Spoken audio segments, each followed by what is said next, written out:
a case of it worked well, just kind of altering practice? Yes and no. We are trying to manage fatigue a little bit, but when I say that, I'm not giving our group an out for using that or anything like that. We're just trying to do what we think is the right thing for the game tomorrow and the weekend ahead. When you don't go on the ice, you still practice. And we had some good video today that we went through. Some of it was rewarding. Some of it was still stuff we need to clean up. And we will have a full team skate in Carolina, which we seem to respond to better than it going the other way. So we're trying that. Is everyone available? Everybody is available right now, yeah. Other than the Yeah. PD and the usuals. Todd, is it a tricky balance? Like, all right, how much work do they, how much rest do I give them and how much on-ice stuff do I give them? Yeah, it is.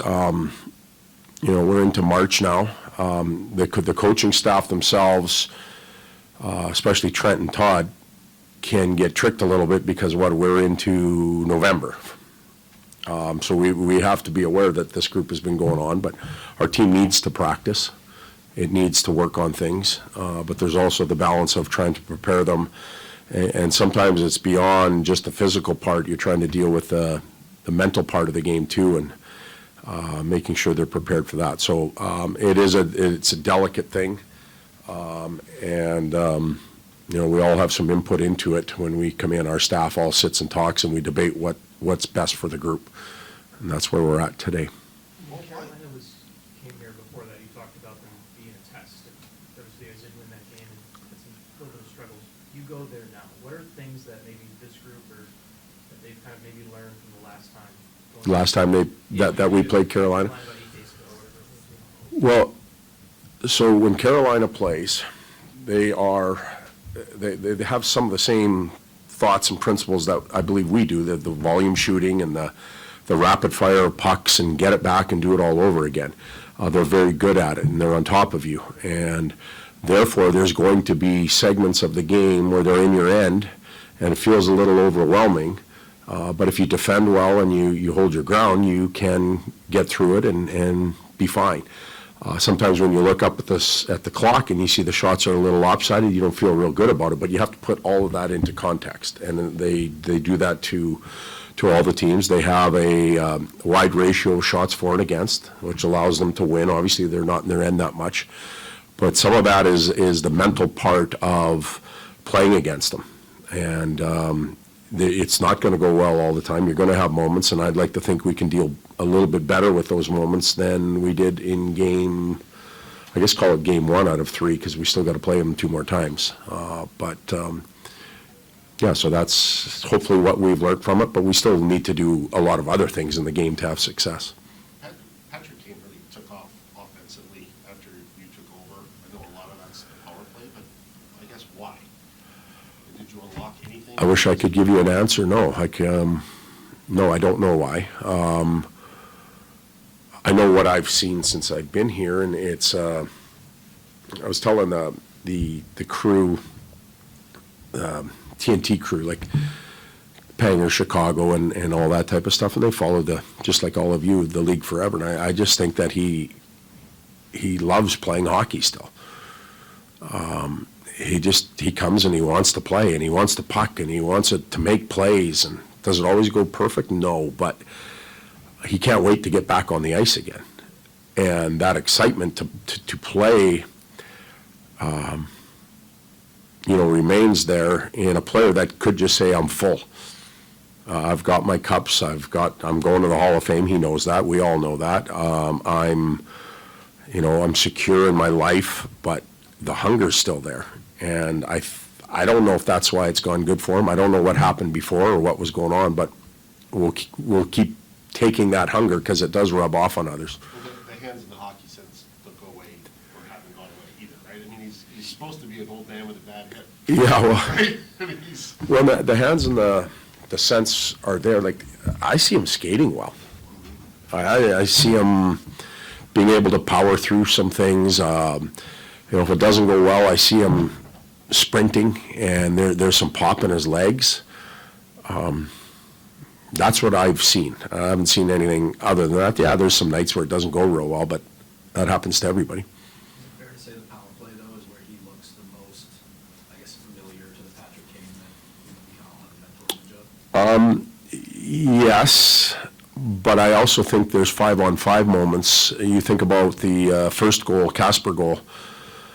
You know, he's able to drive down, he's able to pull up, and he has just enough patience, and he softly lays that puck out to Edvinsson. Like, you see him on the power play because he's got it a lot, and you have to appreciate what he does 5-on-5 as well. He's played with quite, him and DeBrincat, they played with a few different centers, Kopp and Comfort and now Casper. Just how beneficial is that for the guy that goes in the middle there? Well, I'd be putting my hand up if I was able to play, put me with those two, because they, first of all, they read off each other well. They play a certain type of game. But you also have to be conscious of that. And I think we spoke about that last night a little bit, of Marco being aware of how they play and how he can best complement them. Not everybody can do that. Sometimes players don't figure that out. They get into that spot and it doesn't work. Cass, knock on wood, so far, he's been able to recognize it and able to play the game that complements him. You invoked Havel and Henrik and Holmstrom last night and talking Yeah. about it. Do you show Marco film of Holmstrom at all? Like, I mean, No, well, you guys know Homer. That's, I guess, the willingness to go to the net, but Marco and Homer are different players. In my mind, Marco's way closer to 40 than he was to 96. But the fact that when he does go to the net, there's people that go there with him, and it opens up space for others. So we don't necessarily take out the old VHS tapes. Homer would probably be happy if we did, but we don't do that. If we were doing it with Homer, we'd certainly talk about the toughness that he had to go there and the willingness to stay in there as guys are taking bombs, and how he was able to drive goalies nuts and all that type of stuff. Like he was very good at what he did. is putting Marco there also just a case of it kind of strengthens then the third line, like just slotting, it allows you to slot people up?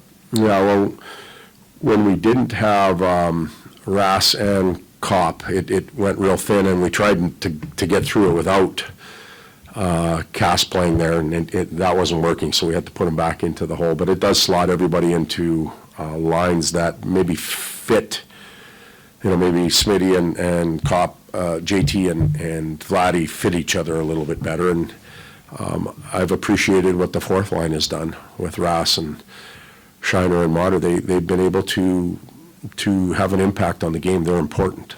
Is there a little message to Berger? No message to Bergie. He's very capable of filling in. I think he fits the top three lines better than he does the fourth line, and he's a talented young man. Just sometimes your number isn't called, and you got to figure out a way to get back in there and steal ice time from teammates. Like, we all preach team, but sometimes you got to steal from your teammate. And if you're doing a real good job, you're stealing from a teammate, and you're getting more. And maybe that happened to him a little bit here when Elmer showed up and when Cass started playing really well. They started to steal a little bit of his ice time. But Bergie's very capable of playing, and he will play. Are you likely going back to Mrazek tomorrow then? Likely. Yep. For you, when you look, you bring up old VHS tapes and net front comes up, that position, it's still similar, but there's a lot more movement to it. It's not as much as the guy goes Yeah. up front, takes a bunch of cross checks and battles through.